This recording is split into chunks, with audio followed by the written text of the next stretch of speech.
नमस्कार। स्वागत है आप सबका राजनीति के इस अखाड़े में। मेरा नाम है अजय सेठिया। मित्रों, आतिशी जूती मार लेना हिट विकेट हो गई है। अपना यह नया नाम उन्होंने खुद रखा है, मैंने नहीं रखा। मुख्यमंत्री की कुर्सी पर उन्होंने अरविंद केजरीवाल की जूतियां रख दी हैं और बगल में एक कुर्सी लगा करके उस पर बैठ गए हैं। खुद को भरत घोषित कर दिया और कहा कि राज तो अरविंद केजरीवाल की जूती ही करेंगी, वह तो उनकी जूती है। खुद को भरत बताते हुए उन्होंने अरविंद केजरीवाल को भगवान राम घोषित कर दिया। राम अरविंद। आम आदमी पार्टी अनैतिकता का एक से बढ़कर एक रिकॉर्ड बना रही है। पहले केजरीवाल ने जेल जाने के बाद मुख्यमंत्री पद से इस्तीफा नहीं दिया। यह दुनिया में एक रिकॉर्ड कायम हुआ है। जब से संवैधानिक व्यवस्था हुई है, जब से लोकतंत्र बना है, मुख्यमंत्री पद पर कोई भी व्यक्ति या प्रधानमंत्री पद पर कोई भी व्यक्ति पूरी दुनिया में ऐसा कोई उदाहरण नहीं मिलेगा कि जब उसे जेल जाना पड़ा हो और उसने पद से इस्तीफा ना दिया हो। तो दुनिया में एक रिकॉर्ड कायम किया केजरीवाल ने। और अब मुख्यमंत्री की शपथ लेकर मुख्यमंत्री की कुर्सी खाली छोड़कर आतिशी मार्लेना ने भी दुनिया में रिकॉर्ड बना लिया है। ये राजनीति को स्वच्छ करने आए थे। केजरीवाल के पद चिन्हों पर चलते हुए वह हनुमान मंदिर भी चली गई और हनुमान चालीसा पढ़ने लगी, जबकि सारी उम्र वह किसी मंदिर में नहीं गई। अगर मंदिर में गई होती, अगर हनुमान की भक्त होती, तो चालीसा सामने रख करके पढ़ना नहीं पड़ता, उन्हें कंठस्थ होता। अपने माता पिता की तरह वह न सिर्फ मूर्ति पूजा के खिलाफ थी, बल्कि सनातन धर्म को मनुवादी भी कहती थी। अरविंद केजरीवाल को राम अरविंद कहने पर भाजपा ने तो कड़ा ऐतराज किया ही है, उसे करना ही था। कांग्रेस ने भी कड़ा ऐतराज किया है। प्रदेश भाजपा के अध्यक्ष वीरेंद्र सचदेवा ने कहा कि मुख्यमंत्री की कुर्सी खाली रखना संविधान का अपमान है। संविधान का अपमान तो है ही।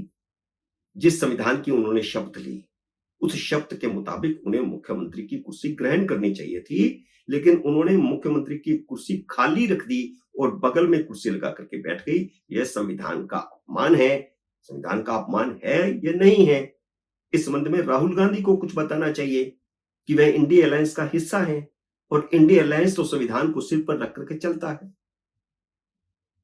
कांग्रेस के प्रदेश अध्यक्ष देवेंद्र यादव ने कहा कि शराब घोटाले में जेल से होकर आए अरविंद केजरीवाल की तुलना भगवान राम से करना भगवान राम का अपमान है।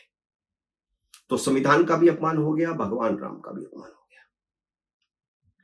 जो केजरीवाल राम जन्मभूमि पर उनका मंदिर बनाने के खिलाफ था, उसकी तुलना राम से करना घोर आपत्तिजनक है।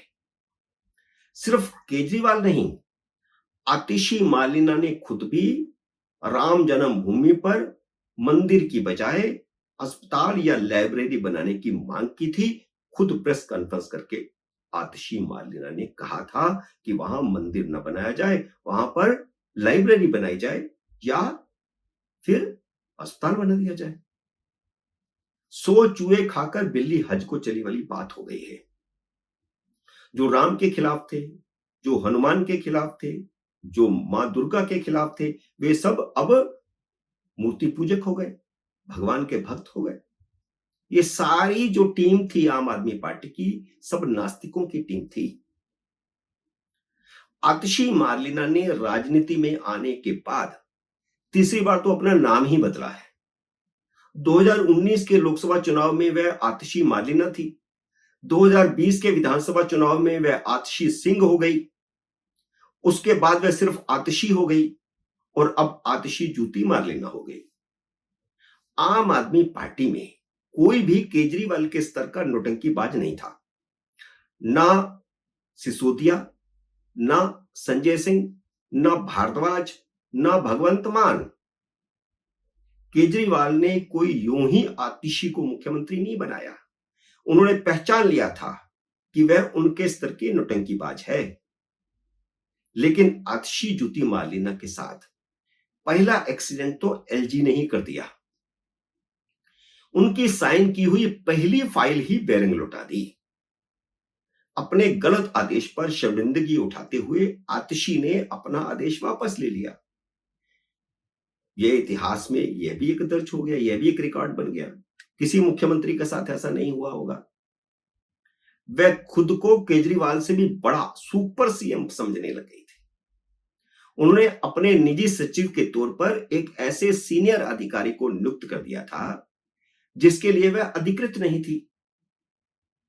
उन्होंने 1994 बैच के आईएएस ऑफिसर को अपना एसीएस यानी अतिरिक्त मुख्य सचिव नियुक्त कर लिया, निजी सचिव के तौर पर। एलजी ने उनकी फाइल वापस करते हुए लिखा कि वह अपने निजी स्टाफ में एसीएस रखने के लिए अधिकृत नहीं है, वह ज्यादा से ज्यादा प्रधान सचिव को अपना निजी सचिव नियुक्त कर सकती हैं। आमतौर पर मुख्यमंत्री सचिव स्तर के अधिकारी को अपना निजी सचिव नियुक्त करते हैं। इतना ही नहीं, बल्कि उस अफसर की सहमति भी चाहिए होती थे, लेकिन आतिशी मार्लिना ने उनसे पूछा तक नहीं। पूछ लेती तो वह अफसर ही बता देता कि मेरे स्तर का अधिकारी आपका निजी सचिव नहीं हो सकता। यह वही आतिशी मार्लिना है जो खुद को पढ़ी लिखी बताती थी, अपनी डिग्रियां घोषित करती थी और प्रधानमंत्री नरेंद्र मोदी से उनकी डिग्रियां पूछ रही थी। उधर शराब घोटाले में वीवीआईपी की जमानत देने के बाद सुप्रीम कोर्ट ने भी अपना रंग दिखा दिया है। जब तक वीवीआईपी की जमानतें देने का सवाल था, रोज अदालत लगती थी, रोज सुनवाई होती थी। फिर चाहे वह मनीष सिसोदिया हो, के कविता हो, अरविंद केजरीवाल हो, या उनका चेला संजय सिंह हो, या मारपिटाई के केस में बंद विभव कुमार हो, सुप्रीम कोर्ट रोज खुलती थी, रोज सुनवाई करती थी। लेकिन जैसे ही नॉन वीवीआईपी अमनदीप सिंह ढल की जमानत का सवाल आया, उन्हीं जजों को गरीबों की याद आ गई। और यह भी शराब घोटाले में है। जस्टिस सूर्यकांत और जस्टिस भुइयां ने अभिषेक मनु सिंघवी को डांटते हुए कहा कि हमें गरीबों के बारे में सोचना पड़ेगा। उनकी सुनवाई कब होगी? उनके केसों को कब तक लटकाए रखेंगे? सिंघवी ने भी अब तक ढल की फाइल ठंडे बस्ते में डालकर रखी थी, क्योंकि वह उतनी फीस नहीं दे रहा होगा जितनी अपनी काली कमाई से वीवीआईपी दे रहे होंगे।